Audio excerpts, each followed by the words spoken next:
தாவேக தலைவர் விஜய் குறித்து நடிகர் ரஞ்சித் பேசியது சர்ச்சையான நிலையில் அவர் மீது நடவடிக்கை எடுக்க கோரி புகார் அளிக்கப்பட்டுள்ளது. சென்னை திருமங்கலம் பகுதியைச் சேர்ந்த தாவேக பிரமுகர் ஜலீல் என்பவர் ஆன்லைன் மூலமாக தமிழக காவல்துறைக்கு புகார் ஒன்றை அனுப்பியுள்ளார். அதில் திரைப்பட நடிகரான ரஞ்சித் தாவேக தலைவர் விஜயை நேரில் பார்த்தால் முகத்திலேயே ஓங்கி குத்துவேன் என வன்முறையை தூண்டும் வகையில் பேசியிருப்பதால் திரைப்பட நடிகர் ரஞ்சித் மீது உரிய நடவடிக்கை எடுக்க வேண்டும் என்று புகாரில் தெரிவித்துள்ளார்.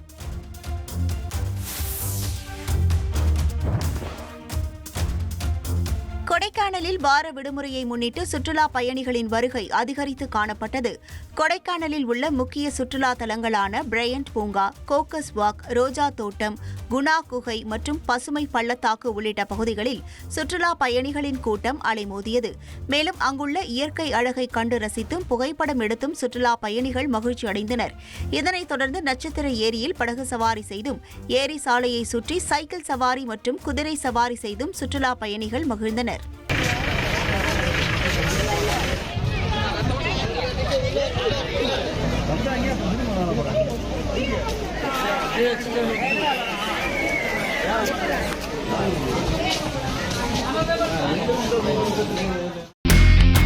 இனி செல்லும் இடமெல்லாம் செய்தி.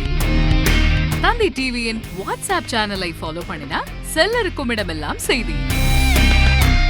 இதோ QR கோட் இப்பவே ஸ்கேன் பண்ணுங்க, ஃபாலோ பண்ணுங்க.